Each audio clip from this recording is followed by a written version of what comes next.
kurang dari 1 jam. Karena kita 1 jam, 1,5 jam ke depan itu ada 2 materi yang harus kita selesaikan.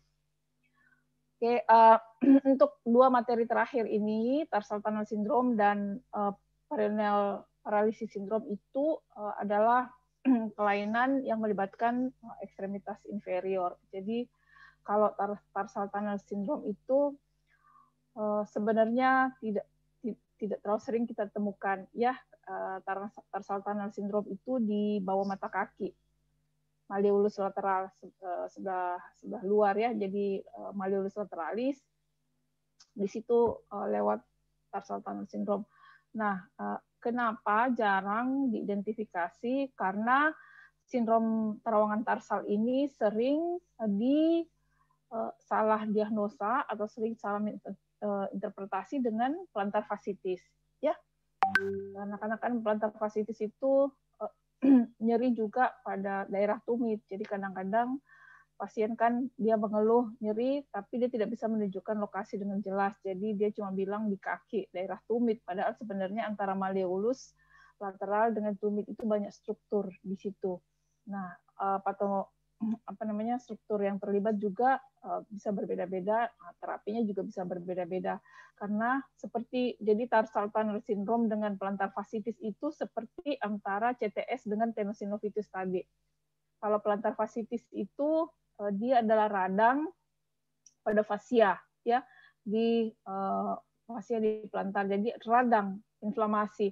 Sementara kalau sindrom terowongan tarsal itu adalah jebakan saraf. Jadi kalau nyeri itu hanya melibatkan 2 hal, nyeri melibatkan inervasi atau nyeri melibatkan inflamasi ya, karena terapinya juga beda. Kalau nyeri melibatkan inflamasi tentu yang terapi utamanya adalah pemberian antiinflamasi, apapun golongannya. Sementara kalau jebakan saraf tentu kita harus rilis jebakannya, kemudian klinis lainnya bersifat simptomatik dikasih.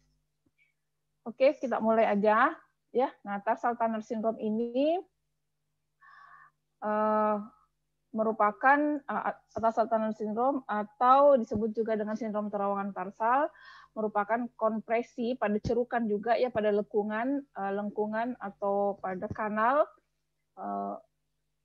yang melibatkan neuropati saraf tibialis posterior ataupun salah satu cabangnya yang berada atau yang melewati kanal dari terowongan tarsal kanal tarsal tadi.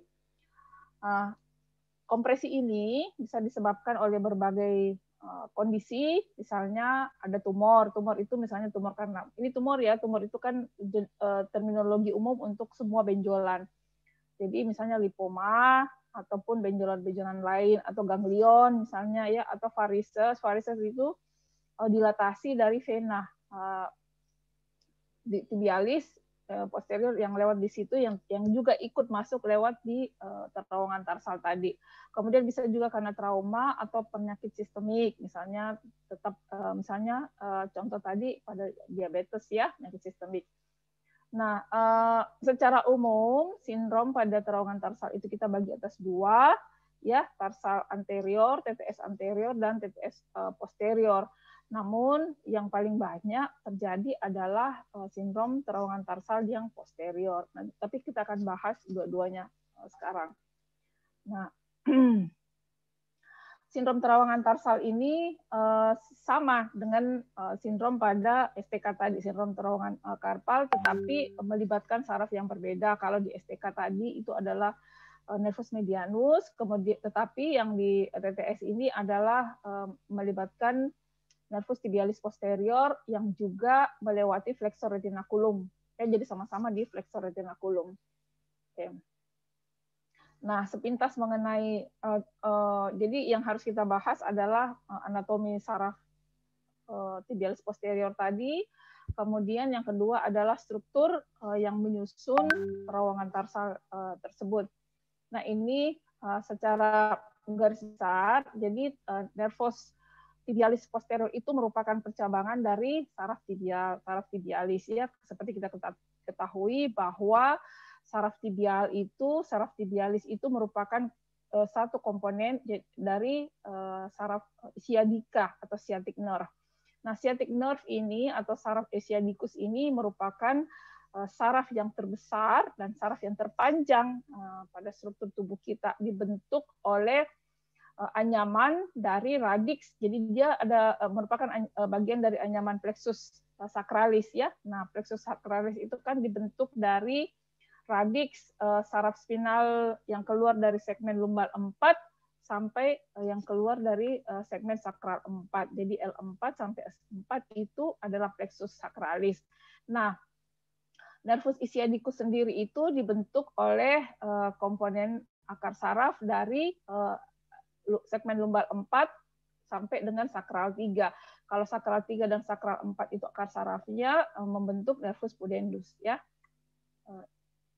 Kalau sakral 5 sendiri beda, jadi dia berjalan sendiri ya kalau sakral 5.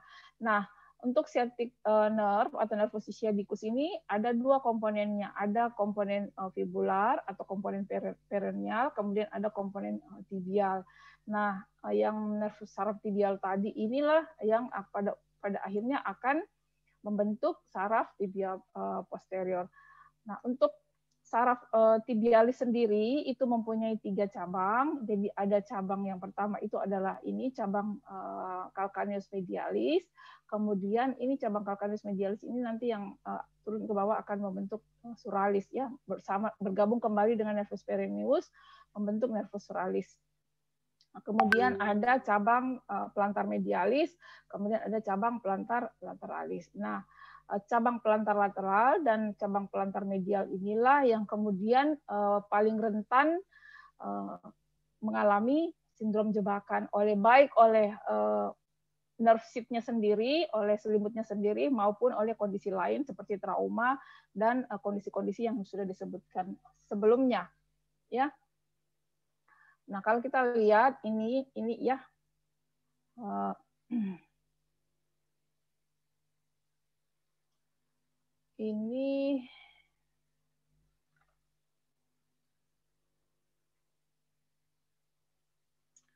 Ini adalah kaki yang normal, ini adalah tarsal tunnel syndrome ya, seperti ini kalau kita lihat. Jadi ini adalah terowongan tarsal, ini adalah flexor retinaculum. Jadi flexor retinaculum itu merupakan ligamentum yang mengikat tibia ya, yang mengikat tibia, kemudian os calcaneus dan talus ya. Jadi dia menjadi atap untuk terowongan tarsal ini. Nah, kalau kita lihat ya,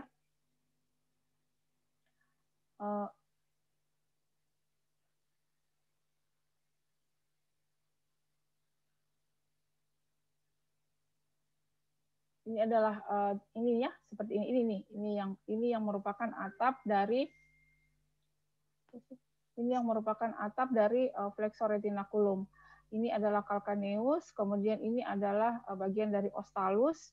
Nah, ligamentum collateral medial inilah yang di malleolus medial ya, sorry. Nah, kalau ligamentum inilah yang membentuk dinding dari tarsal tunnel tersebut atau terowongan tarsal tersebut. Nah, seperti ini. Nah, ini adalah struktur-struktur yang berjalan di bawah terowongan tarsal. Nah, ini jadi ligamentum ini adalah struktur yang sangat superficial sifatnya, yang rawan sekali mengalami cedera ya, kayak di sini. Apakah itu cedera baik jepitan maupun cedera lainnya ya. Kita dulu.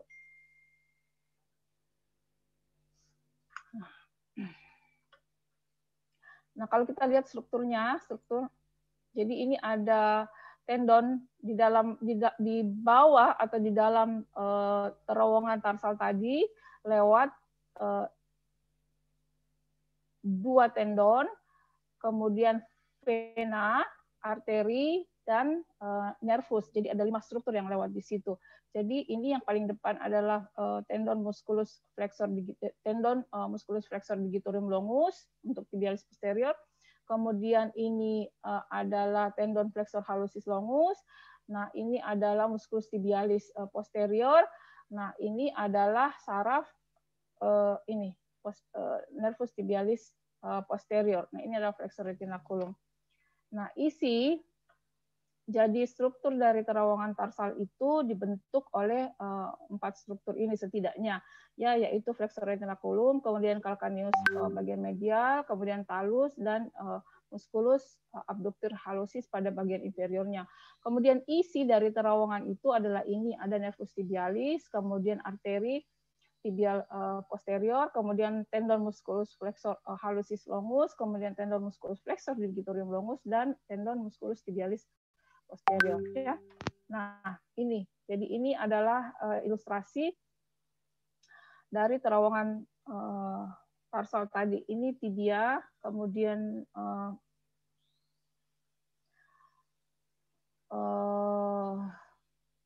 ini adalah talus, dan ini adalah calcaneus. Ini adalah flexor retinaculumnya. Ini adalah strukturnya. Jadi begini letaknya di dalam, Dek, ya. Seperti itu. Nah,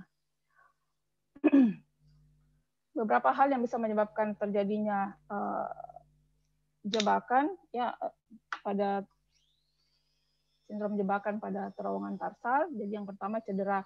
Jadi kalau kita lihat, ya, ini letaknya hampir superficial. Kalau kita raba-raba sendiri, kita punya malleolus, ya, di situ, kita punya malleolus di situ, itu sangat rentan. Jadi kalau kita pakai sepatu sempit saja, ya, itu akan terjadi cedera atau akan terjadi jepitan, ya, baik yang sifatnya akut. Kalau terus-menerus dipakai kondisi seperti itu, akan terjadi kompresi yang sifatnya kronik. Kembali lagi ke atau mekanisme yang seperti yang dijelaskan pada CTS tadi.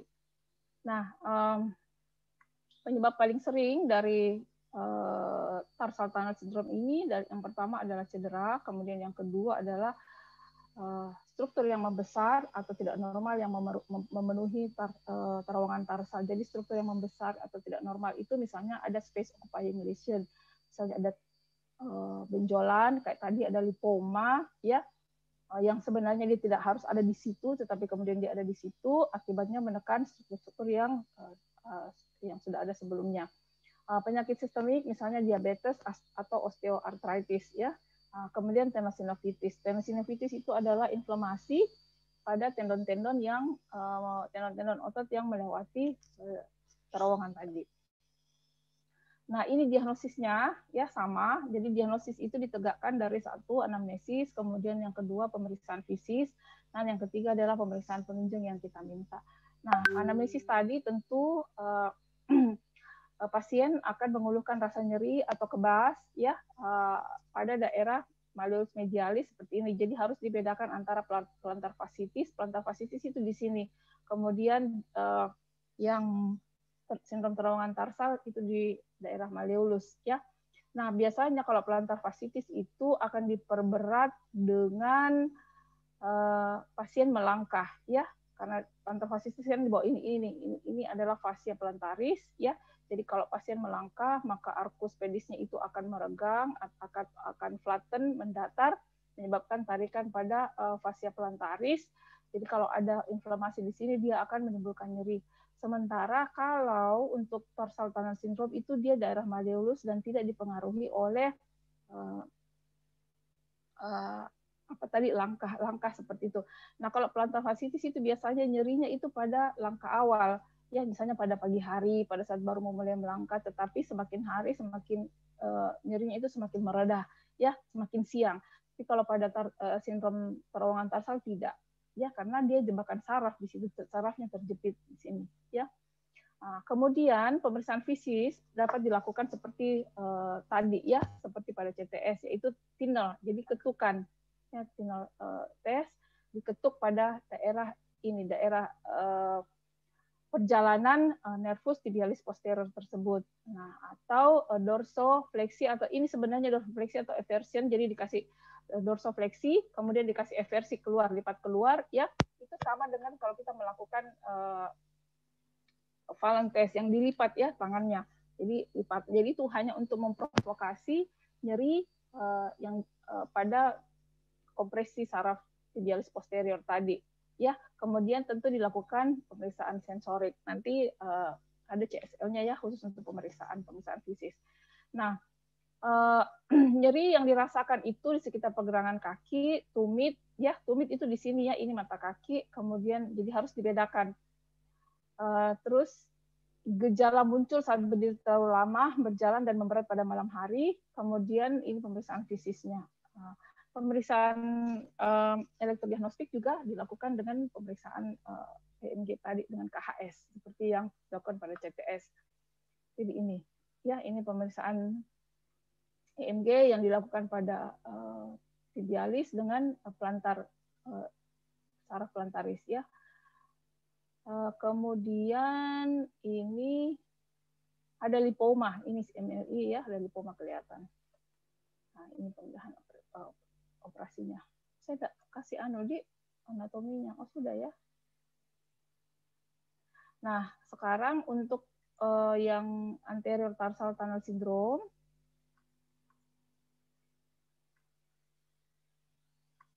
itu yang posterior. Nah, kalau yang anterior tarsal tunnel syndrome itu juga dikenal dengan deep peroneal nerve entrapment. Jadi sarafnya beda, ya. Jadi sarafnya beda. Ada yang saraf tibial posterior, kalau yang tadi posterior tarsal tunnel syndrome. Kemudian yang anterior itu adalah peroneus, ya, nervus peroneus. Nah, jadi anterior tarsal tunnel syndrome itu adalah merupakan sindrom jebakan atau neuropati yang melibatkan penekanan pada nervus peroneal profundus ya. Juga jadi yang disebabkan karena penekanan oleh extensor retinaculum. Kalau yang posterior tadi adalah flexor retinaculum, kalau yang di anterior itu adalah extensor retinaculum. Tapi yang anterior itu dia punya insiden lebih jarang, ya lebih jarang dibanding dengan yang posterior. Kenapa? Karena kadang-kadang kita memakai sepatu, paling sering itu adalah karena pemakaian sepatu yang sempit. Karena kalau kita lebih sering kalau pakai sepatu itu kan biasa di dorsal pedis itu terbuka, apalagi kalau perempuan ya. Yang paling sering tertutup kan cuma jari-jarinya. Kalau bagian dorsal itu cenderung terbuka. Sementara kalau yang posterior tarsal tunnel syndrome itu kan memang tertutup. Pakai sepatu apapun pasti tertutup, kita punya mata kaki. Kecuali kalau kita pakai sendal. Ya. Nah, anatomi pada tarsal tunnel anterior itu adalah dibentuk oleh bagian superficial itu adalah extensor retinaculum inferior. Kemudian ada kapsul dari sendi talonavicular, kemudian pada bagian lateral itu adalah malleolus lateral, kemudian pada bagian medial itu adalah malleolus medial. Isinya adalah extensor digitorum longus, kemudian tendon extensor hallucis longus, tendon tibialis anterior, kemudian peroneus tertius, kemudian ini tendonnya, kemudian saraf nervus peroneal profunda, kemudian ada arteri dan vena dorsalis pedis. Jadi ini adalah extensor retinaculum superficial, superior, ini adalah extensor retinaculum inferior. Jadi ini yang membentuk tarsal tunnel anterior ya. Dan isinya itu tadi ada extensor, ini adalah tendon dari extensor digitorium longus, kemudian ini adalah tendon dari extensor hallucis longus, ini adalah tendon dari peroneus tertius, kemudian ini adalah ini sarafnya ya. Jadi saraf peroneus profunda itu yang sampai ke distal palang kaki ya. Kemudian ada arteri dan vena dorsalis pedis di dalamnya. Ini yang strukturnya ya. Jadi ini lebih dekatnya kalau kita lihat. Jadi potensi penekanan oleh retinaculum extensor inferior itu bisa di titik sini, kemudian bisa juga di titik sini, ya banyak. Nah, insidennya jarang, ya. Kemudian laki perempuan sama karena sama-sama, tapi paling sering sebenarnya pada perempuan kalau dia pakai high heels, ya, high heel atau pada sepatu tertutup, karena perempuan itu cenderung pakai sepatu yang agak menjepit. Nah, ini faktor risikonya ada penggunaan sepatu dengan high heels, kemudian kompresif, semua dihubungkan dengan pemakaian alas kaki. Ya, kemudian ada juga faktor risikonya adalah fraktur atau cedera sebelumnya. Nah, kompresi ya, kompresi posisi penekanan itu kalau kita punya ankle, sendi tadi adalah pelantar fleksi, jadi ke bawah ya pelantar fleksi, kemudian inversi ke dalam. Itu paling sering ya, posisi seperti itu. Kemudian proksimal, jadi yang paling titik yang paling sering yang predisposisi predileksinya itu adalah sendi ankle yang di sebelah proksimal dari sendi talonavikular. Nah, kemudian patoanatominya tentu impingement atau penekanan ya, penekanan pada struktur yang ada yang melewati terowongan tarsal tadi, persis seperti pada CTS tadi ya. Kemudian bisa juga oleh karena ada kista pada ganglion pada saraf itu sendiri, tumor ya, lipoma, tendinitis atau tenosynovitis, kemudian ada edema perifer. Misalnya kalau ada osteoartritis ya. Nah, ini kalau ini kompresi yang dari luar itu misalnya kalau kita pakai sepatu sempit, high heels, trauma dan lain sebagainya. Ya. Kemudian ada fraktur, ya ada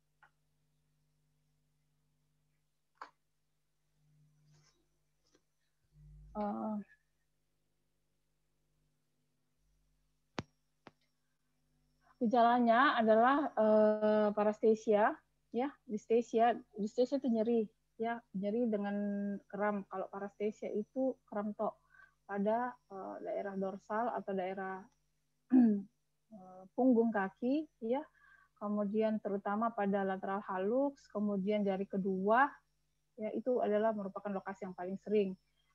Nah, terus vague pain itu adalah nyeri yang sifatnya hilang timbul pada daerah dorsal pedis. Pokoknya nyeri pada dorsal pedis itu kita curigai ada jebakan saraf pada terowongan tarsal anterior ya. Nah, kemudian pada fase lanjut seperti patomekanisme pada CTS tadi akan ada kelemahan atau atrofi pada musculus extensor digitorium brevis. Ini decrease to point discrimination atau diskriminasi pada dua titik ya. Nah, provokatif test sudah dijelaskan tadi sama aja, tunnel ya, kemudian di eksaserbasi dengan plantar fleksi dan inversi. Kemudian biasanya kita ada diagnostik blok dengan injeksi lidokain pada daerah itu akan memperbaiki nyeri biasanya ya, kalau kita yang spesialistik bikin. Pemeriksaan selanjutannya bisa dilakukan dengan USG, bisa juga dilakukan dengan CT scan atau MRI seperti tadi.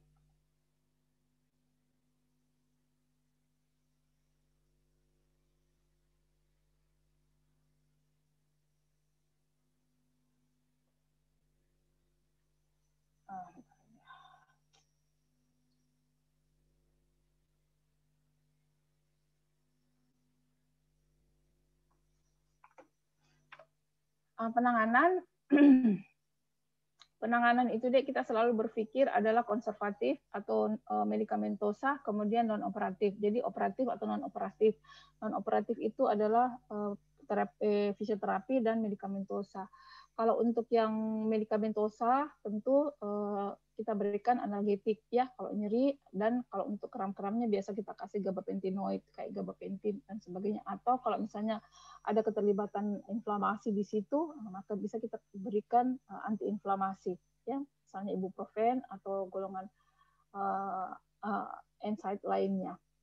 Nah, untuk yang rehabilitatif bisa kita kasih modifikasi alas kakinya ya, kemudian ini biasanya kita rujuk ke rehab medik ya untuk modifikasi alas kaki.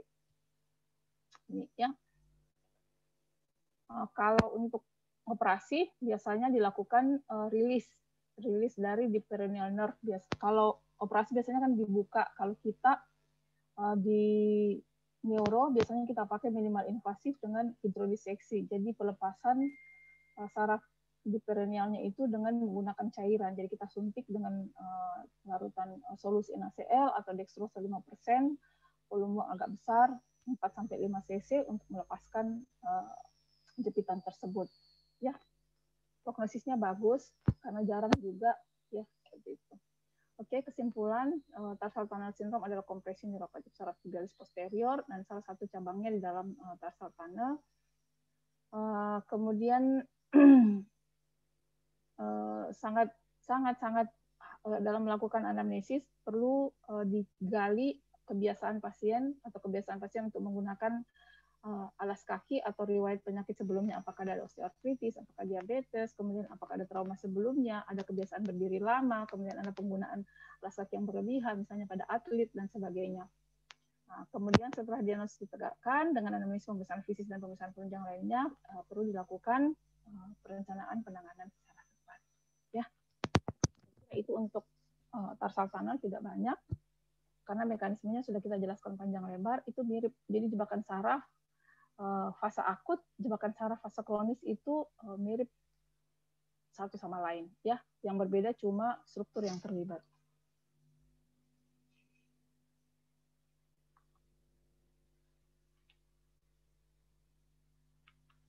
Oke, saya stop share yang untuk ini ya, dan saya share yang lain.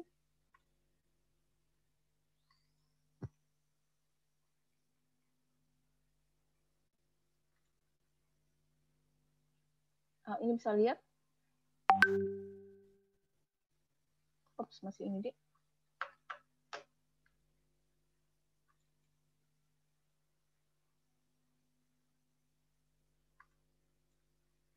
Ini bisa lihat ya. Ada pertanyaan untuk tarsal tunnel dan CTS?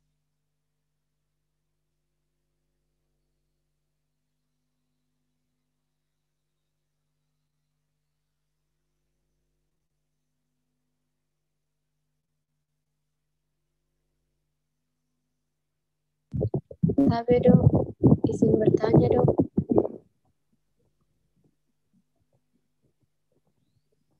Silakan. Tapi dok, izin bertanya dok, bagaimana bisa dok, misalnya adanya perbedaan keringat, misalnya kulit yang kering atau licin pada daerah distribusi dari nervus medianus bisa menjadi salah satu gejala yang mendukung diagnosis pada CTS dok. Tapi dok. Apa? Bentar dulu deh. Tapi dok, bagaimana bisa dok, misalnya jika ada perbedaan keringat pada kulit tangan dok, misalnya kering atau licin yang pada daerah distribusi dari nervus medianus dok, bisa menjadi salah satu tanda untuk diagnosis dari CTS dok. Tapi dok. Keringat. Jadi keringat itu adalah fungsi otonom, ya. Fungsi kalau kita fungsi otonom dari satu saraf. Jadi sebenarnya sensoriknya, bukan keringatnya, ya. Sensorik itu misalnya apakah pasiennya lebih rasa bagian nyeri atau tidak, ya, atau yang terlibat saraf atau tidak. Kemudian ada perbedaan diskriminasi panas dingin, diskriminasi tekan, diskriminasi suhu, kemudian panas dingin itu suhu, kemudian tekan itu lembut dengan keras, kemudian ada yang lainnya, ya. Nah, kalau yang ada keringat itu adalah gambar dari komponen otonom. Seperti kita ketahui bahwa saraf itu ada komponen motorik, ada komponen sensorik, ada komponen somatik, dan ada komponen otonomnya. Cuma kalau untuk medianus itu lebih banyak ke sensorik dibanding ke sensorik dan motoriknya dibanding ke otonomnya, ya, kayak begitu. Tapi juga bisa menandakan keterlibatan atau kerusakan komponen otonom dari jaras saraf otonomik seperti itu, ya. Pertanyaannya bagus.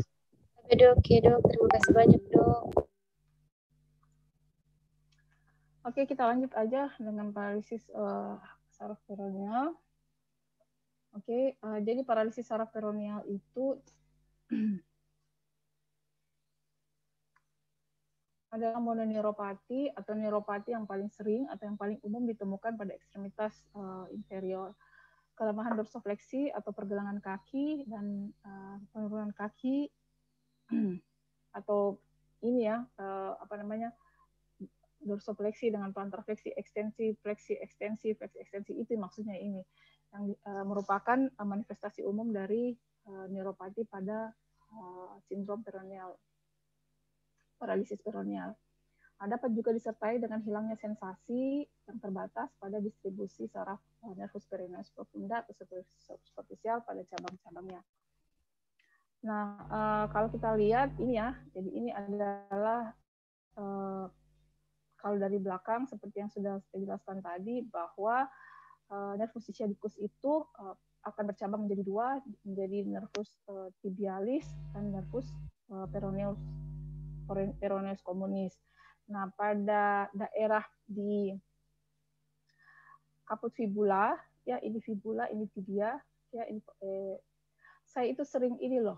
Saya tidak tahu, tapi kayaknya saya ada kecenderungan disorientasi. Kadang-kadang kiri saya bilang kanan, kadang-kadang tibia saya bilang, saya tidak tahu. Makin lama makin pahit disorientasi, ya. Jadi saya diingatkan saja.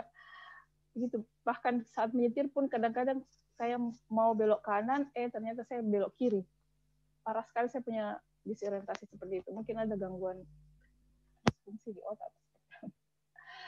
Maaf ya, tanda-tanda penuaan dini kali ya. Nah, jadi ini adalah tibia, kemudian ini adalah fibula. Nah, pada head of fibula, kaput fibula, nervus peroneus communis ini akan bercabang menjadi dua. Jadi akan bercabang menjadi nervus peroneus profunda, ya, kemudian nervus peroneus superficialis. Ini. Nah, nervus peroneus profunda itu akan memberikan cabang-cabangan kecil pada perjalanan yang lebih lanjut. Nah, ya. Nah, kalau kita lihat lengkungan di sini, ini kan sebenarnya kita punya kaput fibula itu sangat superficial letaknya, ya sangat dekat dengan permukaan tubuh. Jadi benturan kecil saja pada daerah lutut lateral itu bisa menyebabkan sensasi kayak kesetrum pada kita punya kaki, ya karena itu sangat dan tidak terlindungi dengan dengan optimal percabangan ini sehingga kerusakan, misalnya ada fraktur atau ada apa pada struktur kaput fibula itu juga bisa mempengaruhi fungsi dari nervus peroneus tadi. Ya, jadi kalau kita lihat ini adalah nervus peroneus communis, kemudian pada kaput fibula dia akan bercabang ini ya pada daerah genu persendiannya itu dia bercabang menjadi lateral cutaneus, kemudian turun nervus peroneus communis akan memberi percabangan pertama lateral cutaneus, ya saraf lateral cutaneus, kemudian selanjutnya akan melengkung pada ini kaput fibula untuk bercabang dua lagi, ya jadi ada yang nervus peroneus profundus, kemudian nervus peroneus superficial, ya. Nah ini kalau kita lihat lanjut ke bawah, ini adalah nervus suralis yang di belakang, ya, dan ini adalah nervus peroneus profundus, ini adalah nervus peroneus superficial ke bawah. Ya, jadi pada dasarnya peroneus itu mempersarafi bagian anterior betis dan bagian dorsum pedis. Kalau yang belakang itu biasanya tibialis. Tibialis itu sampai ke telapak kaki. Ya, jadi ini suralis peroneus akan ketemu dengan tibialis membentuk nervus suralis yang murni membawa komponen sensorik. Jadi tidak ada motorik di situ untuk suralis. Jadi kayak ini ya. Ini dipelajari, jadi nervus ischiadicus mulai dari L4 S4 ya ke bawah memberi dua percabangan tibialis dengan peroneus ya pada bagian posterior paha. Kalau bagian anterior paha itu adalah nervus femoralis, kalau bagian posterior itu adalah nervus ischiadicus, tetapi cuma sampai di genu ya. Di genu ischiadicus itu bercabang dua, ada yang ke belakang, yang posterior ke gastrocnemius dan lain sebagainya itu tibialis, kemudian yang ke depan itu adalah peroneus communis. Ya, peroneus communis itu belum bercabang. Nanti di daerah head of fibula, ya, kepala kaput fibula, baru dia bercabang menjadi nervus peroneus profundus dan nervus peroneus superficialis. Ya, kayak gitu. Ini adalah daerah inner dermatomnya. Ya, kalau kita lihat cutaneous, jadi ini dermatomnya untuk yang profunda, ya, kemudian ini yang superficialis. Kalau yang telapak kaki itu adalah nervus tibialis, mendapat persarafan dari nervus tibialis. Kalau kita lihat seperti ini, ya, ini tibialis, ini ischiadicus, kemudian ini adalah tibialis yang merah. Nah, potensi cedera pada saraf peroneal itu adalah satu, karena letaknya yang sangat superficial, kemudian melengkung pada kaput fibula, sehingga traksi atau apapun, atau kompresi atau fraktur yang terjadi pada kaput fibula itu berisiko besar untuk mencederai nervus peroneus communis. Nah, iskemi juga bisa terjadi. Jadi kalau misalnya kita sering duduk, kemudian angkat kaki dilipat, ya kayak duduk bos begitu, atau kita duduk menyilang kaki, duduk apa namanya istilahnya, duduk sopan di lantai itu juga bisa sebenarnya kalau lama menyebabkan kompresi dan iskemi pada nervus peroneal communis. Ya, jadi itu bisa jadi predisposisi kalau kita duduk dengan posisi melipat kaki seperti itu. Nah, kayak ini. Kemudian fraktur. Jadi kayak ini ya. Jadi ini melengkung nervus peroneus communis di sini. Ini sangat superficial. Kalian ketok saja ini gampang sekali dipalpasi dari luar ya. Diketok sini. Nah, fraktur ini bisa menyebabkan cedera pada nervus peroneus communis. Nah, gejala klinisnya yang paling khas itu adalah drop foot, karena fungsi utama. Jadi ini kalau normal foot kita bisa dorsofleksi seperti ini. Nah, sementara untuk nervus peroneal itu kan tibialis anterior sama nervus yang flexor, yang extensor ya, extensor digitorium, kemudian extensor hallucis semuanya. Jadi drop foot seperti itu. Jadi salah satu gejala klinis dari sindrom peroneal itu adalah drop foot atau ketidakmampuan seseorang untuk melakukan dorsofleksi. Jadi akibatnya dia seret kakinya, ya, atau akhirnya dia jadi gate-nya itu diangkat pelviknya supaya ini dia punya telapak kaki terangkat dari lantai. Jadi akhirnya dia punya langkah jadi lain. Ada namanya Trendelenburg gait, ya, seperti itu. Nah, gejala klinisnya adalah sensasi kulit terganggu pada aspek lateral tungkai bawah, kemudian pergelangan kaki serta dorsal. Jadi yang khas itu dorsal, ya. Tadi kalau yang tarsal tunnel itu sebagian dorsal, ya, tapi tidak kelemahan motoriknya tidak terlalu jelas, ya, karena lebih banyak sensorik kalau tadi yang tarsal tunnel, yang dorsal, yang anterior, ya. Nah, sementara tarsal tunnel posterior itu dia di sini. Tapi kalau peroneal communis itu paling nyata itu adalah drop foot-nya, motoriknya, ya. Kemudian pasien akan mengalami penurunan kemampuan untuk melakukan dorsofleksi pada kaki dan eversi. Dia jadi keluar, ya, dan ekstensi jari kaki, karena semua tadi yang otot-ototnya di extensor digitorium long, kemudian extensor hallucis longus yang untuk jarinya, kemudian extensor digitorium longusnya juga, ya. Jadi jempol kaki sama semua jari kakinya itu tidak bisa melakukan ekstensi atau dorsofleksi. Nah, kemudian jadi ini pasien akan mengkompensasi dengan memiliki gaya jalan yang steppage atau Trendelenburg gait namanya, ya, steppage. Jadi dia angkat tinggi pelvisnya supaya bisa terangkat ini kakinya dari lantai, ya. Nah, tetapi ini kan yang eversi aja nih yang bermasalah. Nah, inversi dan plantar fleksi normal itu yang membedakan, ya. Jadi harus tahu bedanya dengan kelemahan otot-otot dorsal tungkai. Jadi dorsal itu gastrocnemius, soleus, seperti itu ya, tibialis posterior, kemudian flexor digitorium, flexor hallucis longus, flexor digitorium longus yang di belakang sini, ya, seperti itu.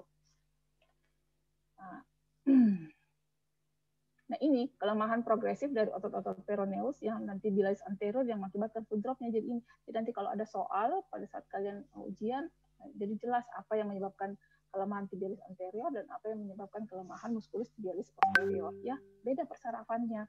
Di dorsal aja, dorsum pedis aja itu ada beda. beda yang di ekstensor retinakulum, beda yang langsung yang tidak melewati ekstensor retinakulum tadi, langsung yang peroneus paralisis komunis sindrom ya.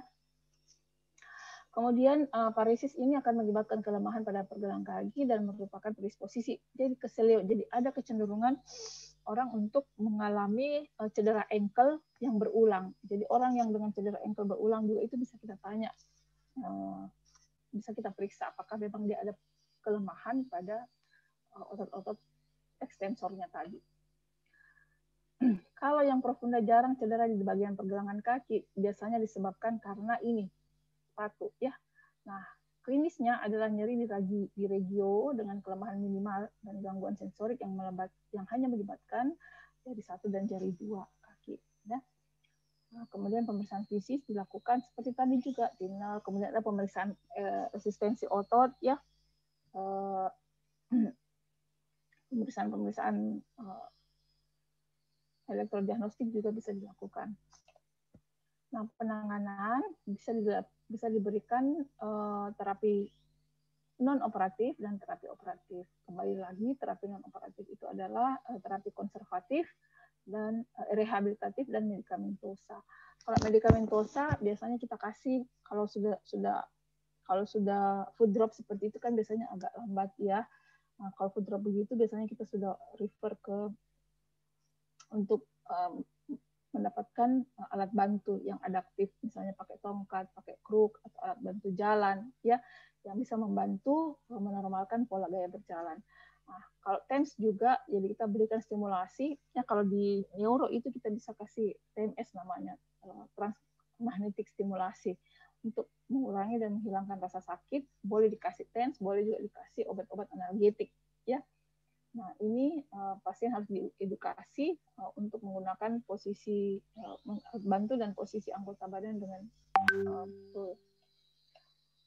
Saya kira itu untuk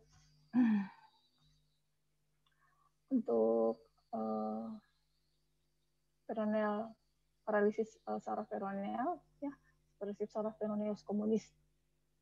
Itu. Oke. Ada yang mau bertanya?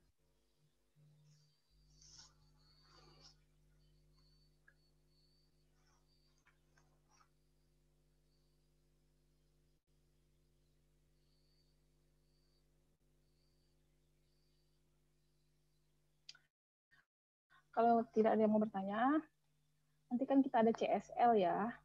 Nanti saya benerin slide-nya, kemudian saya upload di e-learning, kalian bisa belajar, nanti kita bisa bertanya ulang, kita bisa diskusi ulang pada saat CSL. Walaupun sebenarnya CSL itu adalah kalian yang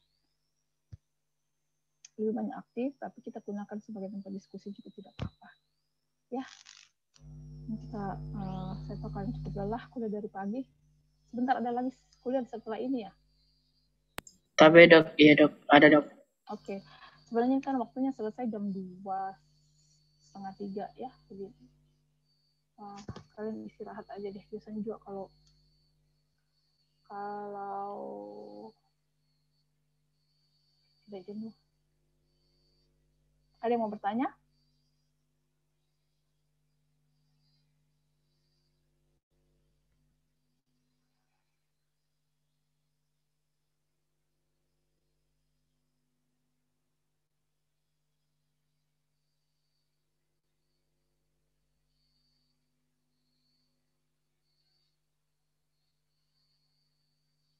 Kalau tidak ada yang mau bertanya, tidak apa-apa, dibaca-baca aja dulu. Kita sudahi sampai di sini. Saya tahu mungkin lelah ya dari pagi kuliah sampai sore lagi sebentar.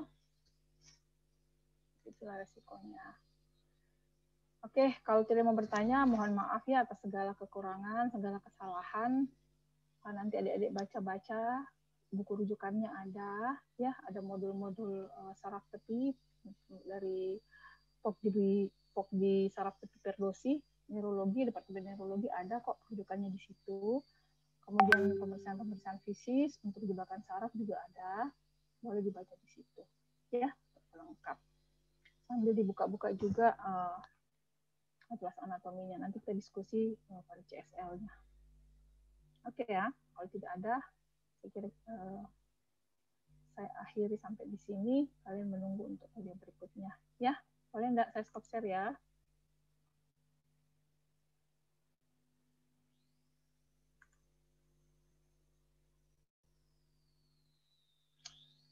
Oke ya.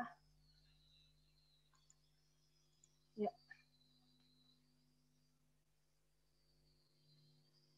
Enggak ada lagi ya yang mau bertanya.